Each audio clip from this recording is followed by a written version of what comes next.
हरियाणा के मुख्यमंत्री नायब सिंह सैनी भिवानी जिले के कस्बा भवानीखेड़ा में आयोजित विजय संकल्प यात्रा रैली में केंद्र और राज्य सरकार की विभिन्न कल्याणकारी योजनाओं को जनता के सामने रखते हुए नजर आए। बीजेपी के पक्ष में मतदान की अपील की, साथ ही विपक्ष पर निशाना भी साधा। कहा कि आज कांग्रेस को 2024 के चुनाव में हार का डर सता रहा है। रिपोर्ट देखिए।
और प्रधानमंत्री नरेंद्र मोदी द्वारा दिए गए 400 पार के नारे को चरितार्थ करने का काम करे।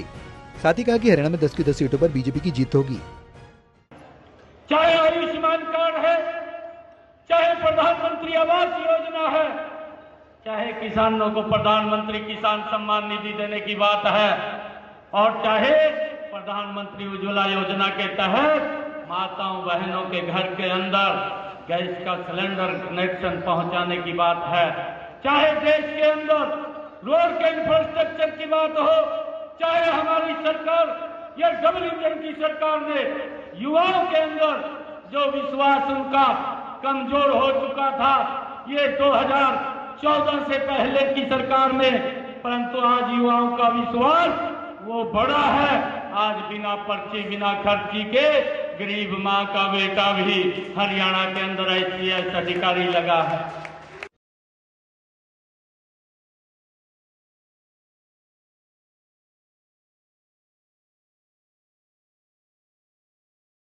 क्योंकि उन्हें लगता है कि 2024 के चुनाव में फिर से प्रधानमंत्री नरेंद्र मोदी सरकार बनाएंगे, जिसके चलते कांग्रेस ने अपने प्रत्याशी मैदान में अभी तक नहीं उतारे।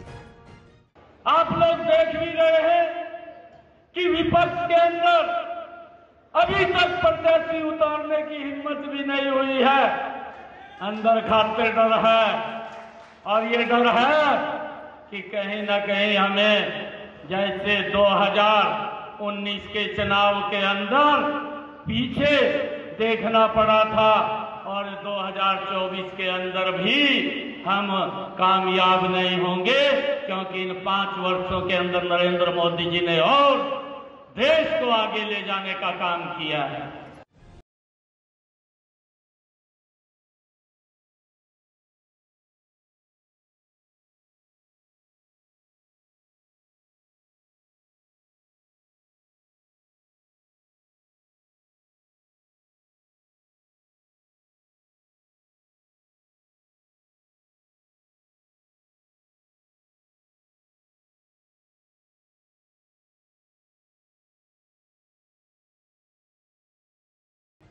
बगैर टैक्स बढ़ाए 18 लाख करोड़ से 48 लाख करोड़ रुपया बढ़ा देना, और उसी पैसे से देश का विकास, चाहे वो राष्ट्रीय परियोजनाएं हो, प्रदेशों में पैसा देना हो, 42% पैसा हर प्रदेश में, चाहे विपक्ष की सरकारें क्यों ना हो, आज भारत सरकार आदरणीय नरेंद्र मोदी जी पैसा देते हैं और फोकस किया जाता है कि हमें ये काम करने हैं।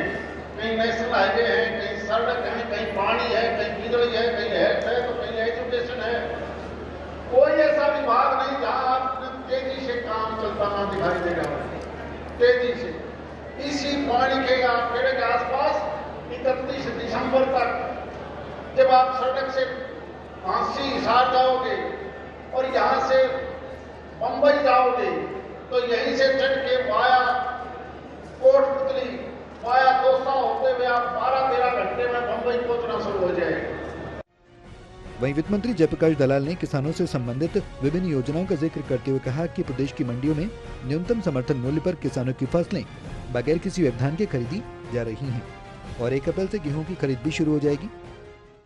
पिछले दिनों में मनोहर जी के नेतृत्व में जितना काम किसानों के लिए हुआ है, सारा देश मानता है कि हरियाणा का मुकाबला कोई प्रदेश कर नहीं सकता।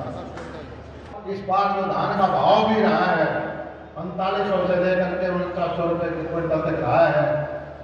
पहली बार मैं समझता हूँ कि 90,000, 80,000, 1 लाख का धान का किला निकला। सरसों है, आप देख रहे होंगे कि सरसों कटने लगी, उससे पहले हमने मंडी चला दी। दुनिया में, देश में इतनी अच्छी व्यवस्थाएं जो मंडियों की हैं, इतनी कहीं पर भी नहीं है। इस मौके पर रैली के आयोजक सामाजिक न्याय और अधिकारिता मंत्री बिशंबर वाल्मीकि ने कहा कि राज्य सरकार ने अंतिम व्यक्ति तक विकास योजनाओं को पहुंचाया, बगैर पर्ची और खर्ची के रोजगार देकर युवाओं को शिक्षा की तरफ आगे बढ़ाने का रास्ता दिखाया। साथ ही भिवानी से हांसी 4 लेन के निर्माण कार्य को इसी वर्ष दिसंबर तक पूरा होने की बात भी कही। हमने बिना भेदभाव के बिना पर्ची खर्ची के हमने नौकरियां दी हैं और एक घर बैठे जो है हमने सभी योजनाओं का एक आम आदमी तक लाभ मिले, उन योजनाओं का हमें लागू करके हम वो सभी मुद्दे लेकर के, विकास के मुद्दे लेकर के जनता के बीच में जाएंगे और जनता विकास के मुद्दों पर अपनी मोहर लगा करके फिर से भारतीय जनता पार्टी की सरकार प्रदेश और देश में बढ़ाने का काम करेगी। बहरहाल भिवानी में विजय संकल्प यात्रा रैली